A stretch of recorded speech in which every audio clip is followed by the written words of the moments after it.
فضيلة الإمام، نستكمل مع فضيلتكم الحلقات الخاصة بالرد على الشبهات الملقاة في وجه السنة النبوية المشرفة. توقفنا في الحلقة السابقة عند الشبهة الأولى التي يوردها المشككون، وهي من القرآن الكريم والآية التي ذكر فيها ما فرطنا في الكتاب من شيء. نستكمل مع فضيلتكم. بسم الله الرحمن الرحيم. الحمد لله والصلاة والسلام على سيدنا رسول الله وعلى آله وصحبه وبعد. نأمل إن شاء الله أن نستطيع أن نلملم الموضوع في هذه الحلقة، لأنه ربما يكون طال بعض الشيء، والحقيقة الموضوع لا يستحق أن يذكر به دائما.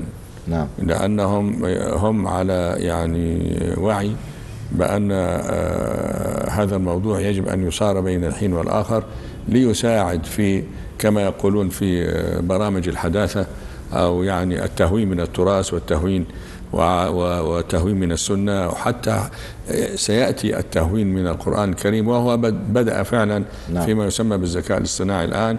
وأنا رأيت وسمعت بنفسي هذا وهو يتلو قرآنا ما لا عهد لنا به، ويذكر آيات متلخبطة عن قصد. المسألة فيها شيء من جرس إنذار وخطر شديد قادم على أو على ما تبقى من مصادر قوة عند المسلمين، سواء كانوا عرب أو غير عرب. الآية الثانية التي يوردها هؤلاء المنكرون أو المشككون، وهو ونزلنا عليك الكتاب تبيانا لكل شيء. نعم. والآية دي في سورة النحل، ونفس الرد، ونزلنا عليك الكتاب تبيانا لكل شيء. المرة دي ليست المعركة في لفظ كتاب. في الآية الأولى ما فرطنا في الكتاب من شيء، كان المعركة أو التضليل في كلمة كتاب، عرفنا أنه لا يمكن أن يكون القرآن كما يريد هؤلاء. هذه المعركة هذه المرة في كلمة شيء. نعم. هل نزلنا عليك الكتاب، واضح أن ده القرآن كتاب. نعم. تبيانا لكل شيء، لكل شيء يخطر على بالنا، لا، غلط. نعم. هم يقولون كل شيء، ما معناه أن نبين كل أمور الدين، كل أمور لأن كلمة شيء هنا خذ بال حضرتك منكرة، والتنكير يفيد التعميم. تعميم، فيش نعم. كلام. يبقى أي شيء حيكون مبين في القرآن.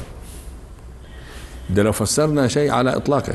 نعم. كما يقولون هم، هو الكتاب تتعهد بأن يبين كل شيء، القرآن تعهد بأن يبين كل شيء.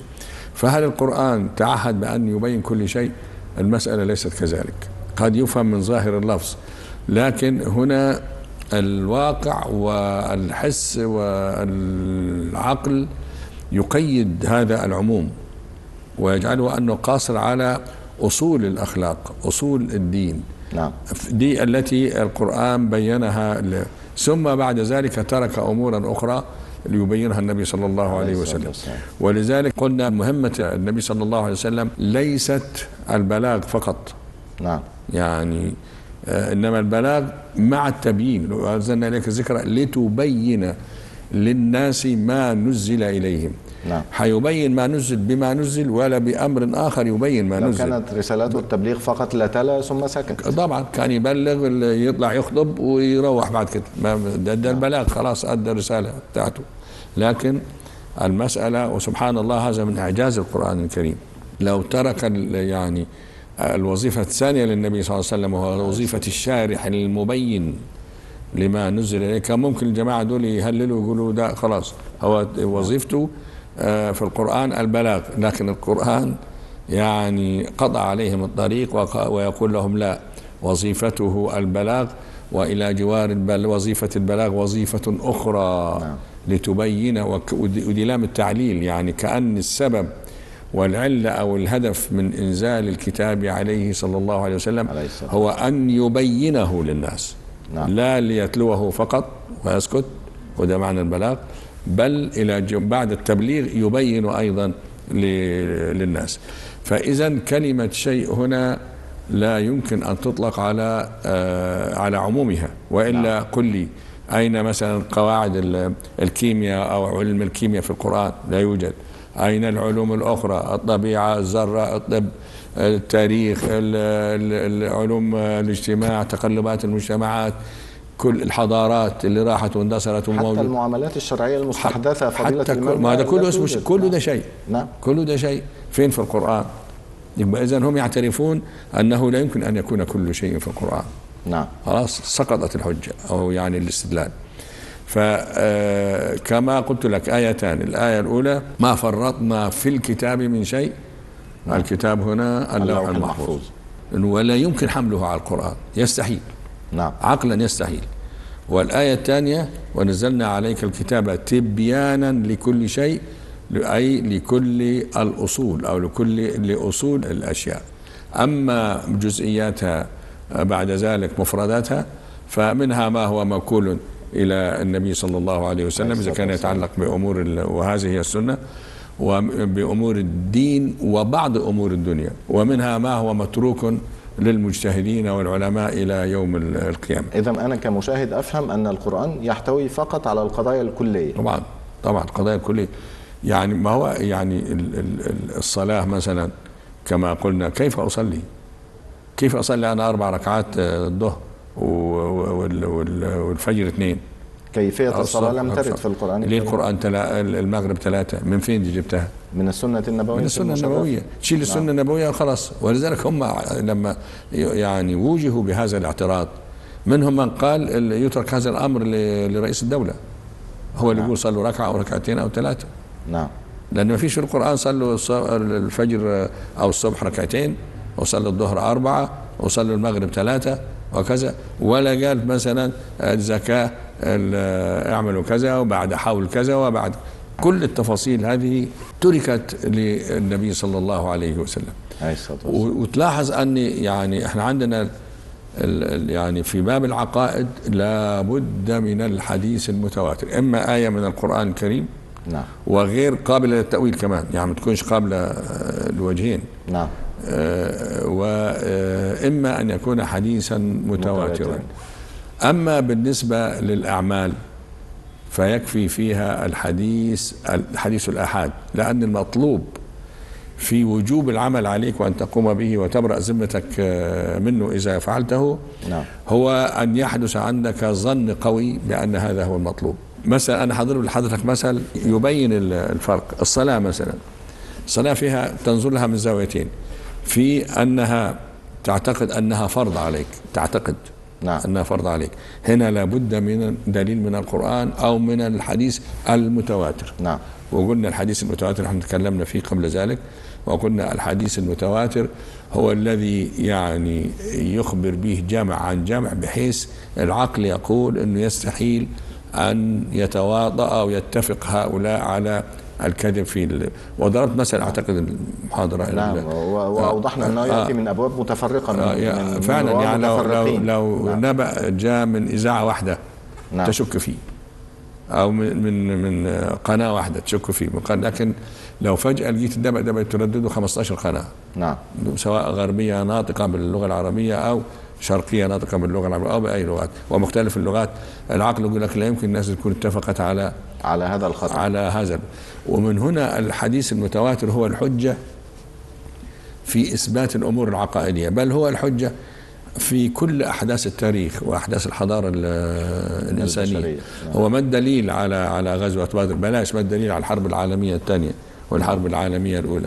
هو التواتر، خبر نزل متواترا، نقل من أوجه مختلفة كثيرة بنفس الصياغة، بنفس الشكل، بنفس الكينون، وبحيث العقل يحكم بأنه لا يمكن أن يكونوا قد اتفقوا على الكذب. هذا بالنسبة للصلاة كفرض. نعم. لكن بالنسبة للصلاة كعمل، سجود، ركوع، كذا، هنا عمل، منطقة عمل. نعم. لا، ما يحتاج الحديث المتواتر هنا. ولذلك تجد يعني الخلاف في قوة الحديث يعني يؤثر في العمل. نعم. في مثلا اللي هو يرفع ما عندوش ده مثلا. نعم. طريقة، وتحدثنا في هذا، الركوع، السجود إلى آخره. دي الخلافيات دي كلها جاية من أن الحديث اللي بتثبت به عند هذا الإمام وعنده هو حديث يورث الظن القوي. وهنا نأخذ بحديث الأحاد. هنا نأخذ بحديث، لأنه ما فيش مفر هو ده. نعم. وعشان تثبت حديث متواتر في كل حكم من أحكام الصلاة والزكاة وكل الأحكام دي، نعم. طبعا هذا شيء مستحيل. فإذا عندنا الآية الثانية: ما فرطنا في الكتاب من شيء من أصول العقائد وأصول الحلال والحرام وأصول الأخلاق، وأصول الأخلاق التي يعني هي مدار سعادة الإنسان في الدنيا وفي الآخرة. نعم. هذا بالنسبة للشبهات التي تعرضوا بها للقرآن الكريم، التي يعني فسروا من خلالها الآيات تفسيرا ترفضه الآيات أنفسها. نعم. لإثبات أو ليقولوا أن السنة لا داعي لها لأن القرآن استقل ببيان كل شيء، أو لأن القرآن ما فرط في صفحاته أو في آياته من شيء. نعم. وعرفنا كيف أن هذه الشبه هي شبه مضللة وشبه مدلسة. هم أيضا قالوا لا، كمان عندنا أدلة من السنة. هم قالوا أن في حديثين، أو قالوا أحاديث، دائما هم كذابين، يقول لك أحاديث وهم أحاديثين اثنين فقط. نعم. حديث منهم ضعيف ومحدش يعني بيتكلم فيه، اللي هو أحد الصحابة دخل على معاوية. نعم. فمعاوية سألوا على حديث فأجابه، فقال لمن حوله اكتبوا هذا الحديث، فقال يعني هذا الصحابي قال له لا، يعني احنا نهينا عن الكتابة، فأمر بمسحه. نعم. يعني يا ريت جمع واحد ثاني غير معاوية، كنا شوية يعني نتردد في الفهم، لأن معاوية كان من كتبة الوحي، يعني كان ده شغلانته الكتابة. نعم. فإزاي يعني النبي صلى الله عليه وسلم يقول حديثا لا ويصح عنده أو عند الناس جميعا أو في مؤتمر أو في يعني مجتمع الصحابة ولا يعرفه أحد كتبة الوحي، ولا يعرفه أحد كتبة الوحي؟ نعم. ده أظن يعني حتى قلت لهم يعني عشان بتستدلوا بشيء. فهذا الحديث حتى المحدثون رفضوا الكلام فيه. نعم. لأنه لا يعقل أبدا. الحديث الثاني اللي هو ومن كتب عني شيئا غير القرآن، معنى الحديث يعني نعم. فليمحه وحدثوا عني ولا حرج، ومن كذب علي فليتبوأ مقعده من النار. نعم. الحديث ده موجود في صحيح مسلم، لكن هل يعني اتفق عليه؟ ده رواه أبو سعيد الخدري. نعم. الحقيقة أن هذا الحديث يعني المعنى ده اللي هو أنه الحديث لم يكتب أبدا، هذا الكلام غير صحيح. الحديث كتب في عهد النبي صلى الله عليه وسلم، ولأن عارضته أحاديث أخرى كثيرة، وكان يقول اكتبوا لأبي شاه، اكتبوا لكذا، وكان يقول اكتب والله ما خرج من هذا الفم الشريف طبعا نعم. إلا حق. فهو معارض بأحاديث أخرى صحيحة وردت في الأمر بالكتابة.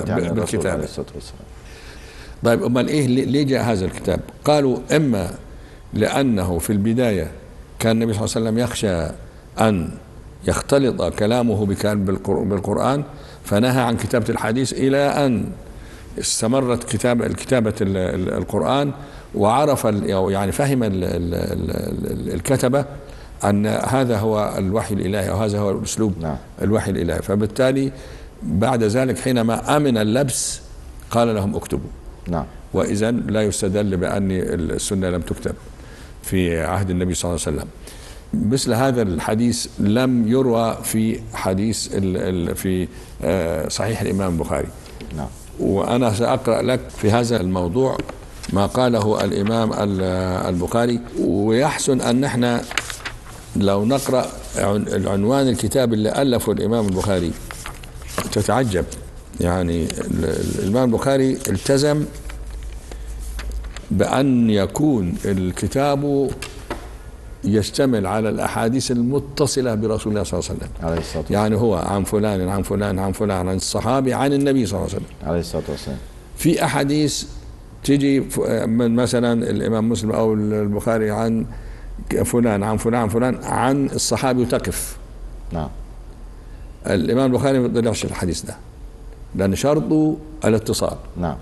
فكأنه قد يكون من كلام يعني الحديث بتاعنا ده اللي هو لا تكتبوا عني، هو رواه أبو سعيد، وده من الصحابة، أحد الصحابة الأجلاء. طيب البخاري أو غيره بيقول لك ده موقوف على أبي سعيد، وقد يكون من كلامه، نعم، وليس يقينا أن النبي صلى الله عليه وسلم قاله. فشوف مثلا حضرتك شراح الإمام البخاري قالوا ويستفاد من الحديث المتقدم اللي هو يعني من حديث علي المتقدم، ومن قصة أبي شاه. وأبو شاه ده كان الظاهر يعني من اليمن، وحضر خطبة النبي صلى الله عليه وسلم، وسأل النبي صلى الله عليه وسلم أن يكتبوا له لأنه حينساه. نعم. فالنبي صلى الله عليه وسلم أمر الصحابة وقال لهم اكتبوا لأبي شاه. طيب يفهم منه إذن في كتابة الحديث عنه، نعم، عن النبي صلى الله عليه وسلم. أظن واضح النبي بيأمر به أن يكتبوا له، وهو يعارض حديث أبي سعيد الخدري، بيقول لك هذا الحديث اكتبوا لأبي شاه وكان ولا يخرج من فمه إلا كذا، كل حديث تعارض الحديث الوحيد اللي هو حديث أبي سعيد الخدري لا تكتبوا عني شيئا غير القرآن. هو بيجمع بينهم أن النهي خاص بوقت نزول القرآن خشية التباسه بغيره، نعم، والإذن في غير ذلك، أو أن النهي خاص بكتابة غير القرآن الكريم، وقيل النهي خاص بمن خشي منه إلى آخره. ومنهم من العلماء الحديث الكبار من أعل حديث أبي سعيد. نعم، أعله يعني قال لك ده في علة، نعم، والعلة دي ترد الحديث. من أعل حديث أبي سعيد وقال الصواب وقفه على أبي سعيد، يعني الحديث ده مش موصول بالنبي صلى الله عليه وسلم، وإنما الصواب أنه ده من كلام أبي سعيد. نعم. خد لي بالك، قاله البخاري، الكلام ده قاله البخاري وغيره.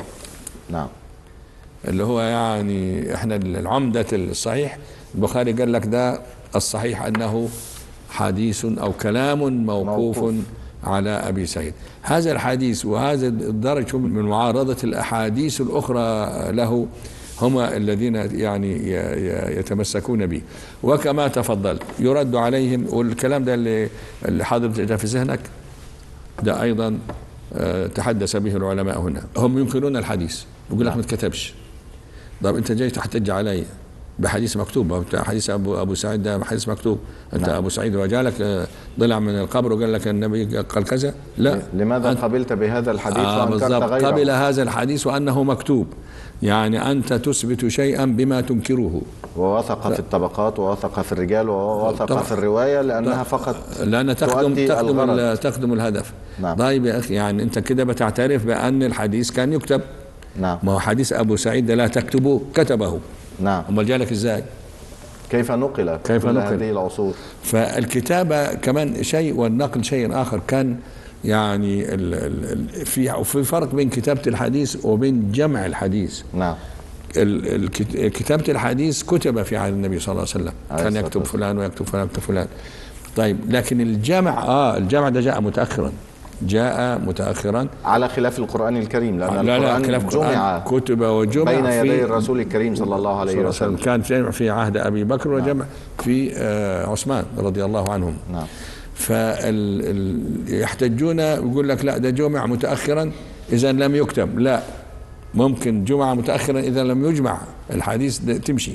نعم. ما تقوليش لا يعني كتب متأخرا فهو لم يكتب في عهد النبي صلى الله عليه وسلم، لم يكتب متأخرا، كتب إنما جمع متأخرا.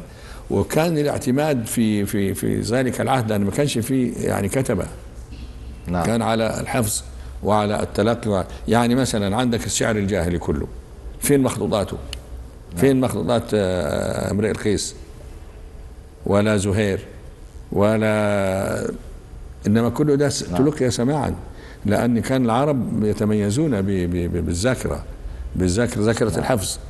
فإذا هنا يعني غبش كبير في هذا الموضوع، وده اللي خلى مثلا يعني ناس كثير أو ضاعسين في فترته الأولى أنكر الشعر الجاهلي لأنه فيش مخطوطات، وبالتالي يريد أن يساير الآخرين الذين يطعنون في وسيلة انتقال المعلومة عن طريق التلقي وعن طريق الحفظ. نعم. هذا هو ما هناك. للأسف الشديد برضو يعني لا تزال يعني أنا قرأت من والله يا فضيلة الإمام هناك موجات أخرى، يعني لم نكد ننتهي من هذه حتى يعني خرج علينا البعض ينكر حتى خطب الرسول عليه الصلاة والسلام. بالضبط، نعم. يعني الكلام ده من حوالي شهر وأنا قرأته واستغربت يعني. يعني فيه بعض السادة الفضلاء ويبدو أنه يعني كان متأثر بهذه الزوبعة، لكن الكلام في هذه المسألة لا بد أن يكون عن علم، وإلا يبقى مشاركة في ما يحدث للناس من تضليل أو تدليس. يعني في مثلا مقال كان بخطبة الجمعة بين الماضي والحاضر، ومعه حق أحيانا، لأن كثير من الخطب في المساجد يعني تثير التساؤل وتثير القلق. فهو يعني يقول أنه تعجبت من أنه لا يوجد لدينا غير نص خطبة الوداع. نعم. كلام خطير وغير صحيح في نفس الوقت. يعني هو بيقول خطب النبي صلى الله عليه وسلم دي ما عندناش إلا خطبة الوداع بس. نعم. وبالتالي رغم أن الرسول صلى الله عليه وسلم كان يخطب في الناس كل يوم جمعة، يعني ألقى في ال10 سنوات بحسبها وحسبها 10 سنوات الأخيرة من حياته أكثر من 500 خطبة. ثم تساءل لماذا لم توثق الخطب؟ يعني كان المفروض أن يكون الكلام غير ذلك حقيقة، لأن يعني الخطب عندنا هنا يعني ردها باختصار. أولا ينطلق الكاتب الفاضل من أن ما عندناش يعني من خطب النبي صلى الله عليه وسلم إلا خطبة واحدة، ما هو موثق سوى خطبة الوداع. وعايز يقول لك فين الباقي، معناها أن لم يكتب شيء. نعم. هو ده الهدف الأخير اللي هو غير موضح، أني اتكتبت خطبة مع النبي المفروض يكون كتب خطبة 500 نعم. خطبة.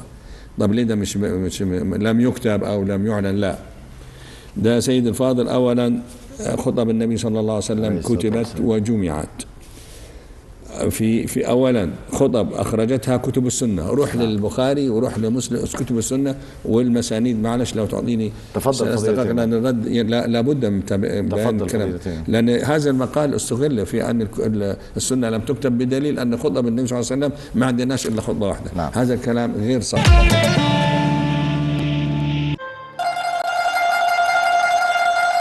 ده سيد الفاضل أولا خطب النبي صلى الله عليه وسلم كتبت وجمعت في أولا خطب أخرجتها كتب السنة. روح للبخاري وروح لمسلم كتب السنة والمسانيد. معلش لو تعطيني تفضل.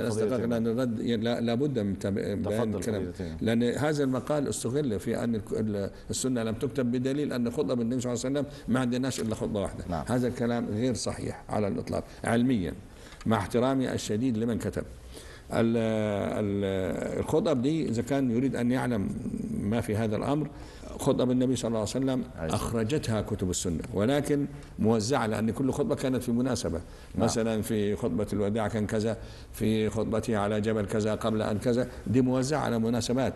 والكتب السنة مفهرسة أو يعني هي حسب المناسبات. فعليه أن يقرأ الكتاب من أوله إلى آخره ليستخرج الخطبة في المناسبة الفلانية، خطبة في المناسبة الفلانية. فمثلا زي خطبة الوداع في الحج، خطبة صلاة الكسوف إلى آخره. ثانيا خطب ذكرت في كتب التاريخ. نعم. وغيرها ككتاب الخطب والمواعظ لابن سلام. خد بالك أنا بجيب كتاب مختص في الخطب النبوية الشريفة. نعم. ابن سلام ده ليه كتاب مستقل اسمه الخطب والمواعظ في خطب النبي صلى الله عليه وسلم. الراجل ده هذا العالم الجليل توفي 224، يعني بعد النبي صلى الله عليه وسلم ب 150 سنة أو 160 سنة.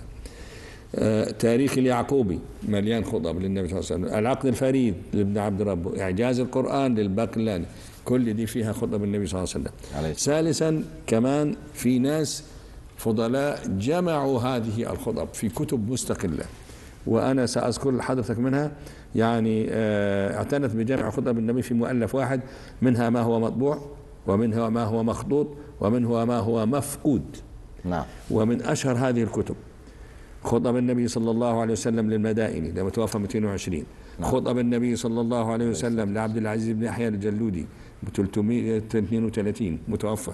خطب النبي صلى الله عليه وسلم لأبي أحمد العسال متوفى 349. خطب النبي صلى الله عليه وسلم لأبي الشيخ عبد الله بن محمد بن جعفر بن حيان الأصبهاني 369. خطب النبي صلى الله عليه وسلم لأبي نعيم أحمد الأصبهاني. خطب النبي صلى الله عليه وسلم لأبي عباس جعفر بن محمد المستغفري. الخطب الأربعون المعروفة بالوداعية. خطب الرسول صلى الله عليه وسلم لأبي العباس الخضر بن علي بن عقيل سنة 500 متوفى 567 هجرية. موعظة الحبيب وتحفة الخطيب لأبي علي القاري 1014. الخطب المصطفوية. خطب النبي صلى الله عليه وسلم لعبد الباسط مفتي بيروت كذا. الخطب المأسورة لأشرف التهانوي مجموع من الخطب النبوية لعيسى. بعد كل هذا السيل يأتي الأستاذ الفاضل ويقول رغم أن النبي صلى الله عليه وسلم كان يخطب كل يوم جمعة، أي ألقى في العشر سنوات الأخيرة من حياته أكثر من 500 خطبة، لماذا لم توثق خطبه؟ نعم يا أخي يعني ما ينفعش، ده ما ينفعش كلام. أنا عندي كتاب خطب الرسول صلى الله عليه وسلم عليه الصلاة والسلام، الراجل كاتب كده 676 خطبة. نعم، لأن لو تقسم دي برضو دي تدي 14 سنة للنبي صلى الله عليه وسلم عليه الصلاة والسلام. فحضرته بيقول يعني عندنا أكثر من 500 خطبة، لماذا لم توثق؟ موثقة هي وأكثر من اللي قلته. شكرا فضيلة الإمام.